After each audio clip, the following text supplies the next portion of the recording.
We are joined by Padma Shri V.K. Gowrishankar, who is the Chief Executive Officer as well as the Administrator of Shingari Sharda Peetham. Sir, thank you for joining us on the telecast today. And of course, the big question and your views about the consecration ceremony that is going to take place on 22nd of January at the Ayodhya Ram Temple. It's a dream come true for all the Sanatana Dharma followers. After a struggle of 500 years, some good thing is happening.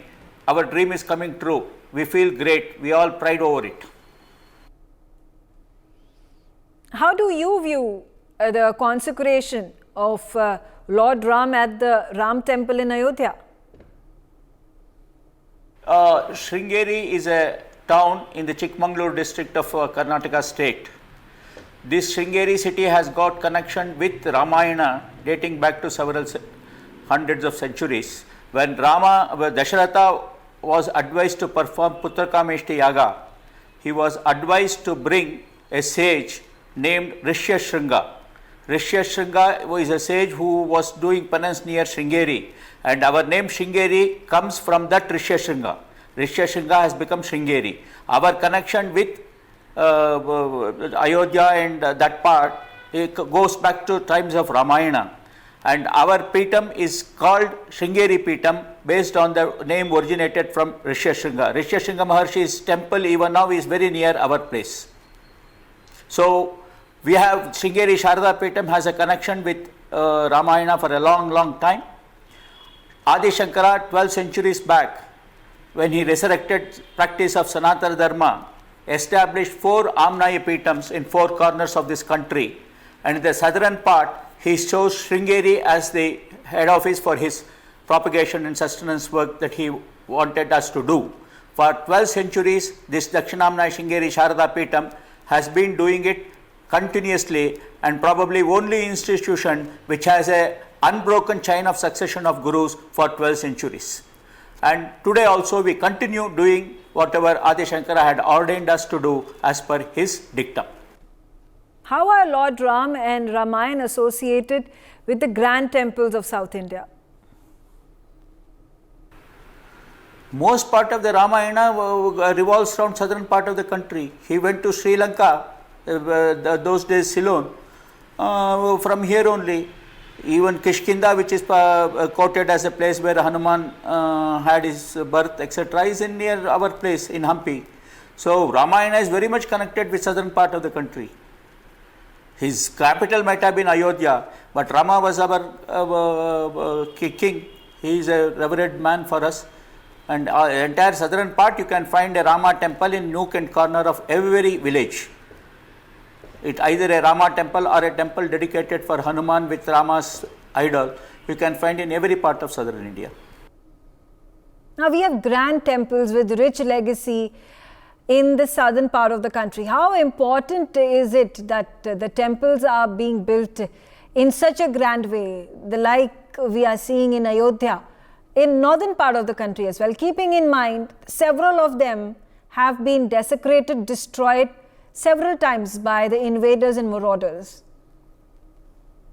Very important, very important. I think North India also had great temples.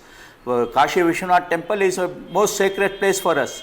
In fact, Adi Shankaracharya gave a direction that we should perform puja at Rameshwaram, Ramanatha Swami temple. That is our place. From there you take mud, go to Kashi, have bath in Ganges, make a lingam and perform puja and dissolve that mud lingam there. Bring Ganges from Kashi to Rameshwaram and then perform Abhishekam of Ramanatha Swami temple. This is the cycle that has been there for centuries. Our generations and generations and generations have been doing it. So very big temples in northern part and southern part did have connections. Even today, priest from southern part of the country goes to Kathmandu to do puja. Badri, you find a Malayali Nambudiri doing puja. In Kedar, you find a South Indian doing puja. So this type of big temples and connections between them have been there for centuries. What do you think is going to be the learning of the world from Adi Shankara and his teachings? No, Rishi Shringa is a saint much earlier than Adi Shankara. Adi Shankara took birth 12 centuries back, and he said all are equal.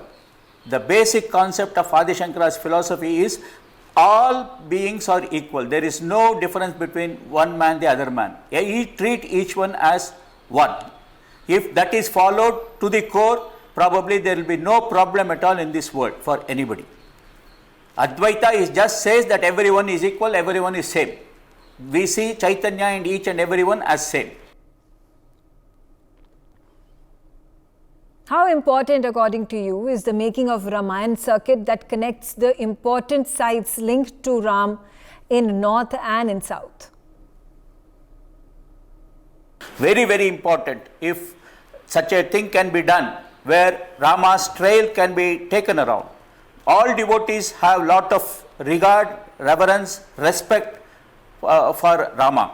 We all want to show our respects and do puja to Rama, and wherever he has been there, we consider it as a sacred place.